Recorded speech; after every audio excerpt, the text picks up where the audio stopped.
Sir totally ಏನ್ demand sir? ಸಾಕಷ್ಟು ರೈತರದ್ದು ಗೊತ್ತಾ ಬದುಕೆ ಮೂರ ಬಟ್ಟಿಯಾಗಿದೆ. ರಾಜ್ಯದ ಮುಖ್ಯಮಂತ್ರಿ ಬಂದು ವೈಮಾನಿಕ ಸಮೀಕ್ಷೆ ಮಾಡಿ ಪರಿಹಾರ ಘೋಷಣೆ ಮಾಡಿದ್ರು, ₹1 ಗೊತ್ತಿಗೂ ರೈತರ ಅಕೌಂಟಿಗೆ ಬಂದಿಲ್ಲ. ರೈತರೊಂದಿಗೆ ತಾವು ಸೇರಿ ಹೋರಾಟ ಮಾಡ್ತಾ ಇದ್ರಿ, ಸರ್ಕಾರಕ್ಕೆ ಏನು ಎಚ್ಚರಿಕೆ ಕೊಡಬೇಕಂತ್ರಿ ಸರ್? ಬಹುತೇಕ ಈ ಸಲದ ದಸರಾ ಮತ್ತು ದೀಪಾವಳಿ ನಮ್ಮ ಪಾಲಿಗೆ ಅದೊಂದು ಕರಾಳ ದಿನ ಅಂತೇಳಿ ನಮಗೆ ಕಣ್ಣಿಗೆ ಕಾಣ್ಲತ್ತದ. ಈ ಸಲ ನಾವು ಯಾರು ದೀಪಾವಳಿ ಆಚರಣೆ ಮಾಡಂಗಿಲ್ಲ. ನಮಗೇನು ಅನ್ನ ಕೊಡ್ತಕ್ಕಂಥ ತೊಗರಿ ಬೆಳೆ, ನಮಗೇನು ಅನ್ನ ಕೊಡ್ತಕ್ಕಂಥ ಉದ್ದು, ಹೆಸರು, ಸೋಯಾಬೀನ್ ಇವತ್ತು ಸಂಪೂರ್ಣ 100ಕ್ಕೆ 100 ನೀರಾಗ ಮುಳುಗಿ ನಮ್ಮ ರೈತರ ಬದುಕು ಕೂಡ ಕತ್ತಲಾಗ್ಯದಂತಕ್ಕಂಥ ಉದ್ದೇಶದಿಂದ ಸಮಸ್ತ ಬಸವ ಕಲ್ಯಾಣದ ಎಲ್ಲ ಸುಮಾರು 10,000 ರೈತರೊಂದಿಗೆ ಅರೆಬೆತ್ತಲೆ ಪ್ರತಿಭಟನೆ ಮಾಡೋದ್ರ ಮುಖಾಂತರ ಮಾನ್ಯ ಮುಖ್ಯಮಂತ್ರಿಗಳೇ,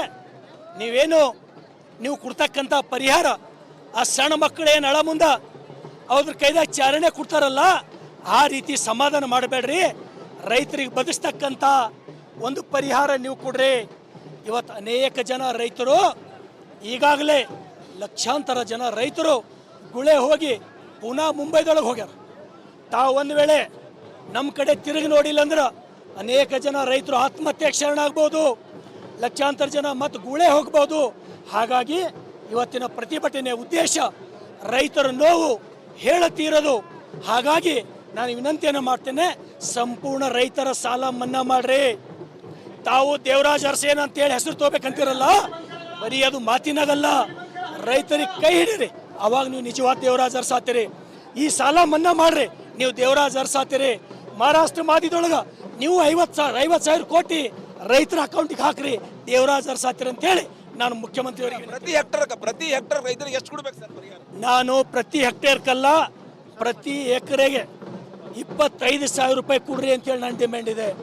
ಇಲ್ಲ ಕಮ್ಮಂದ್ರೂ ಕೂಡ ಪ್ರತಿ ಹೆಕ್ಟೇರಿಗೆ 40,000ದಿಂದ 50,000 ತನಕ ಪರಿಹಾರ ಕೊಡ್ಬೇಕಂತೇಳಿ ನಾನು ಮುಖ್ಯಮಂತ್ರಿಗಳಿಗೆ ಆಗ್ರಹವನ್ನು ಮಾಡ್ತೇನೆ. ರಾಜ್ಯದ ಮುಖ್ಯಮಂತ್ರಿ ವೈಮಾನಿಕ ಸಮೀಕ್ಷೆ ಕೂಡ ನಡೆಸೋರು, ರಾಜ್ಯದ ಉಪಮುಖ್ಯಮಂತ್ರಿ ಇರ್ಬೋದು, ಕೃಷಿ ಸಚಿವರು ಇರ್ಬೋದು, APMC ಮಂತ್ರಿ ಇರ್ಬೋದು, ತೋಟಗಾರಿಕೆ ಯಾರು ಸಚಿವರು ರೈತರು ಹೊಲಗಳಿಗೆ ಬಂದಿಲ್ಲ ಸರ್. ಅಂದ್ರೆ ರೈತರು ಬೇಕಾ ಬೇಡ, ಅವರಿಗೆ ಏನು ಹೇಳ್ತೀರಿ? ಇಲ್ಲಿರ್ತಕ್ಕಂಥ ಅನೇಕ ಸಚಿವರು ರೈತರ ಗೋಳೇನದ, ರೈತರ ತ್ರಾಸೇನದ ಅವ್ರಿಗೆ ಗೊತ್ತೇ ಇಲ್ಲ. ನಾನು ಯಾರ ಹೆಸರು ಹೇಳಲ್ಲ. ಅವ್ರು ಹುಟ್ಟಿದ ಬೆಂಗಳೂರದೊಳಗೆ ಕಾನ್ವೆಂಟ್ದಾಗ ಹೋಗ್ಯಾರ, ಅವರು ಹೊಲ್ದಾಗ ಕಾಲೇ ಇಟ್ಟಿಲ್ಲ. ಅವರಿಗೆ ರೈತರು ಯಾರಂತ ಗೊತ್ತಿಲ್ಲ, ಅವ್ರಿಗೆ ಗೊತ್ತೇ ಇಲ್ಲ ರೈತರು ನೋವು ಅಂಥೇಳಿ. ಅವ್ರಿಗೇನು ಗೊತ್ತಾಗ್ತದ? ಅಲ್ಲಿ ಯಾರು ನಿಜವಾಗಿ ರೈತರ ಮಕ್ಕಳು ಶಾಸಕ ಆಗ್ಯಾರೋ ಅಂಥವ್ರ ಅಧಿಕಾರದೊಳಗಿಲ್ಲ. ಯಾರಿಗೆ ರೈತರ ಬಗ್ಗೆ ಕಾಳಜಿ ಇಲ್ಲೋ ಅಂಥವ್ರ ಅಧಿಕಾರದೊಳಗಾರ. ಹಾಗಾಗಿ ಮೊನ್ನೆ ಮಾಡಿದಂಥ ವೈಮಾನಿಕ ಸಮೀಕ್ಷೆ ಅದೊಂದು ಕಾಟಾಚಾರದ ಸಮೀಕ್ಷೆ, ಅದೊಂದು ನಾಟಕೀಯ ಅದು. ಹಾಗಾಗಿ ಮುಖ್ಯಮಂತ್ರಿಗಳೇ, ಸರ್ಕಾರಕ್ಕೆ ಎಚ್ಚರಿಕೆ, ನಾವು ಈಗಾಗಲೇ ಈ ಹೋರಾಟವನ್ನು ರಾಜ್ಯದ ಅಧ್ಯಕ್ಷರಾದಂಥ BY ವಿಜೇಂದ್ರ ಅವರ ಮಾರ್ಗದರ್ಶನದಲ್ಲಿ, ಜಿಲ್ಲಾ ಅಧ್ಯಕ್ಷರಾದಂಥ ಸೋಮನಾಥ್ ಪಾಟೀಲ್ ಅವರ ನೇತೃತ್ವದಲ್ಲಿ ನಾವು ಮಾಡಿದ್ದೇವೆ. ಒಂದು ವೇಳೆ ಈಗಲೂ ಕೂಡ ತಾವು ರೈತರಿಗೆ ನ್ಯಾಯ ಕೊಡ್ತಕ್ಕಂಥ ಕೆಲಸ ಮಾಡಿಲ್ಲ ಅಂದ್ರೆ ನಾವು ಮುಂಬರುವ ದಿನಗಳಲ್ಲಿ ದೀಪಾವಳಿ ನಂತರ ರಾಜ್ಯದ ಪ್ರತಿಯೊಂದು ಜಿಲ್ಲಾ ಕೇಂದ್ರದಲ್ಲಿ ಹೋರಾಟ ಮಾಡ್ತೀವಿ. ನಿಮ್ಮ ರಾಜೀನಾಮೆಗೆ ನಾವು ಆಗ್ರಹ ಮಾಡ್ತೀವಿ. ಇದು ಶಾಸಕರ ಆಕ್ರೋಶದ ನುಡಿ ಅಂತ ಹೇಳ್ಬೋದು. ಟೋಟಲಿ ನಿಮ್ದು ರಾಜೀನಾಮೆ ನಾವು ಆಗ್ರಹ ಮಾಡ್ತೀವಿ ಅಂತ ಹೇಳ್ತಿದ್ರೆ ಶಾಸಕರು ಏನು ಈಗಾಗಲೇ ರೈತರಿಗೆ ಏನು ನೋವಾಗ್ತಾ ಇದೆ, ರೈತರ ಬಲ್ಲಿ ಬೆನ್ನಾಗ ಯಾವ ರೀತಿ ಬರೆ ಬಿದ್ದ ಒಂದು ಶಾಸಕರು ಕೂಡ ಅವ್ರಿಗೆ ಹೊಡೆಸ್ಕೊಂಡಿದ್ದಾರೆ. ಯಾವ ರೀತಿ ನೋವಾಯ್ತು ಸರ್ ನಿಮ್ಗೆ? ಇವತ್ತು ನಮ್ಮ ಶಾಸಕರು ರೈತರ ಪ್ರತಿನಿಧಿಯಾಗಿ ರೈತರಿಗಿರುವಂಥ ನೋವನ್ನು ಇವತ್ತೇನು ಸಿದ್ದರಾಮಯ್ಯನವರು ಕೊಡ್ತಾ ಇದ್ದಾರೆ. ಆ ಸಿದ್ದರಾಮಯ್ಯನವರ ಮುಖವಾಡದ ಮುಖಾಂತರ, ಅವರ ಮಂತ್ರಿಮಂಡಲದ ಮಂತ್ರಿಗಳ ಮುಖವಾಡದ ಮುಖಾಂತರ ಇವತ್ತು ಆ ಬಾರ್ಕೋಲ್ನ ಏಟನ್ನು ತಿಂದು ನೋವನ್ನು ಮಾಧ್ಯಮದ ಮುಂದೆ ವ್ಯಕ್ತಪಡಿಸಿದ್ದಾರೆ. ಇದನ್ನಾದರೂ ಕಂಡು ನಾಚಿಕೆ ಬಂದು ಈ ರಾಜ್ಯ ಸರ್ಕಾರ ಆದಷ್ಟು ಶೀಘ್ರ ಪಕ್ಕದ ಮಹಾರಾಷ್ಟ್ರ ಮಾದರಿಯಲ್ಲಿ, ಅಲ್ಲಿಯೂ ಕೂಡ ಸರ್ಕಾರನಿದೆ, ಅಲ್ಲಿಯೂ ಕೂಡ ರೈತರೇ ಇದ್ದಾರೆ. ಅಲ್ಲಿ ಎಕರೆಗೆ 48,000 ಕೊಟ್ಟರೆ, ಹೆಕ್ಟರ್ಗೆ 48,000 ಕೊಟ್ಟರೆ, ನಮ್ಮಲ್ಲಿ ಯಾಕೆ ಹೆಕ್ಟರ್ಗೆ 17,000 ಕೊಡ್ತಾ ಇದ್ದೀರಿ?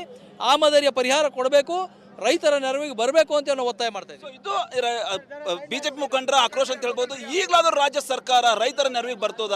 ಟೋಟಲ್ ರೈತರಿಗೆ ಏನು ನೋವಾಗ್ಲತ್ತ ಆ ನೋವನ್ನು ಶಾಸಕರು ತಮ್ಮ ಮೇಲೆ ಚಬಕಾಯಿಂದ ಹೊಡ್ಕೊ ಮೂಲಕ ತೋರಿಸಿದ್ದಾರೆ. ಈಗ ಸರ್ಕಾರ ಈಗಲಾದರೂ ನೊಂದ ರೈತರ ಕೈ ಹಿಡಿಯಂತ ಕೆಲಸ ಮಾಡ್ತಾರೆ. ಕ್ಯಾಮ್ರಾ ಪರ್ಸನ್ ಭರತ್ ಜೊತೆ ನಾನು ಮಲ್ಲಿಕಾರ್ಜುನ, ರಿಪಬ್ಲಿಕ್ ಕನ್ನಡ, ಬೀದರ್.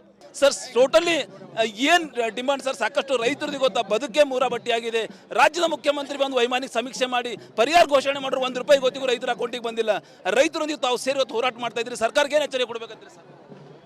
ಬಹುತೇಕ ಈ ಸಲದ ದಸರಾ ಮತ್ತು ದೀಪಾವಳಿ ನಮ್ಮ ಪಾಲಿಗೆ ಅದೊಂದು ಕರಾಳ ದಿನ ಅಂತೇಳಿ ನಮಗೆ ಕಣ್ಣಿಗೆ ಕಾಣ್ಲತ್ತದ.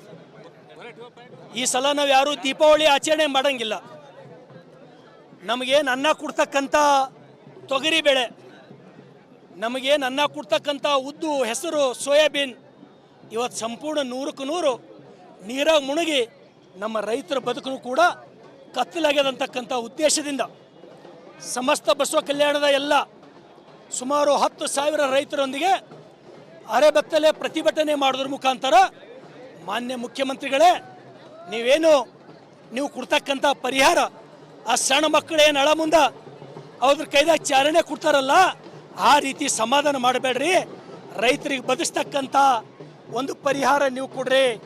ಇವತ್ತು ಅನೇಕ ಜನ ರೈತರು, ಈಗಾಗಲೇ ಲಕ್ಷಾಂತರ ಜನ ರೈತರು ಗುಳೆ ಹೋಗಿ ಪುನಃ ಮುಂಬೈದೊಳಗೆ ಹೋಗ್ಯಾರ.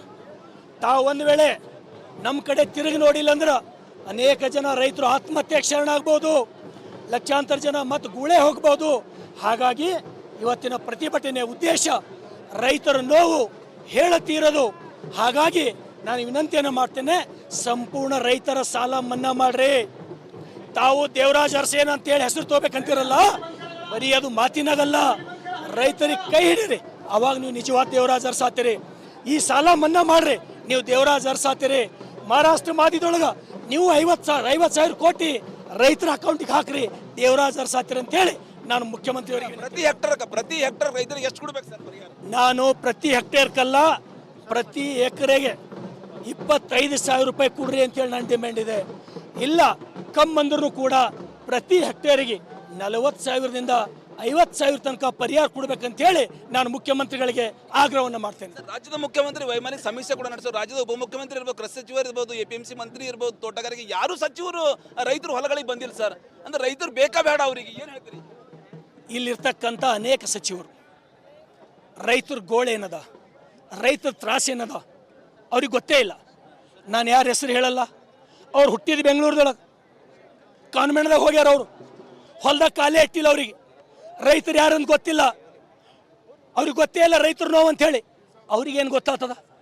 ಅಲ್ಲಿ ಯಾರು ನಿಜವಾಗಿ ರೈತರ ಮಕ್ಕಳು ಶಾಸಕ ಆಗ್ಯಾರೋ ಅಂಥವ್ರ ಅಧಿಕಾರದೊಳಗಿಲ್ಲ. ಯಾರಿಗೆ ರೈತರ ಬಗ್ಗೆ ಕಾಳಜಿ ಇಲ್ಲೋ ಅಂಥವ್ರ ಅಧಿಕಾರದೊಳಗಾರ. ಹಾಗಾಗಿ ಮೊನ್ನೆ ಮಾಡಿದಂಥ ವೈಮಾನಿಕ ಸಮೀಕ್ಷೆ ಅದೊಂದು ಕಾಟಾಚಾರದ ಸಮೀಕ್ಷೆ, ಅದೊಂದು ನಾಟಕೀಯ ಅದು. ಹಾಗಾಗಿ ಮುಖ್ಯಮಂತ್ರಿಗಳೇ, ಸರ್ಕಾರಕ್ಕೆ ಎಚ್ಚರಿಕೆ, ನಾವು ಈಗಾಗಲೇ ಈ ಹೋರಾಟವನ್ನು ರಾಜ್ಯದ ಅಧ್ಯಕ್ಷರಾದಂಥ BY ವಿಜೇಂದ್ರ ಅವರ ಮಾರ್ಗದರ್ಶನದಲ್ಲಿ, ಜಿಲ್ಲಾ ಅಧ್ಯಕ್ಷರಾದಂಥ ಸೋಮನಾಥ್ ಪಾಟೀಲ್ ಅವರ ನೇತೃತ್ವದಲ್ಲಿ ನಾವು ಮಾಡಿದ್ದೇವೆ. ಒಂದು ವೇಳೆ ಈಗಲೂ ಕೂಡ ತಾವು ರೈತರಿಗೆ ನ್ಯಾಯ ಕೊಡ್ತಕ್ಕಂಥ ಕೆಲಸ ಮಾಡಿಲ್ಲ ಅಂದ್ರೆ ನಾವು ಮುಂಬರುವ ದಿನಗಳಲ್ಲಿ ದೀಪಾವಳಿ ನಂತರ ರಾಜ್ಯದ ಪ್ರತಿಯೊಂದು ಜಿಲ್ಲಾ ಕೇಂದ್ರದಲ್ಲಿ ಹೋರಾಟ ಮಾಡ್ತೀವಿ. ನಿಮ್ಮ ರಾಜೀನಾಮೆಗೆ ನಾವು ಆಗ್ರಹ ಮಾಡ್ತೀವಿ.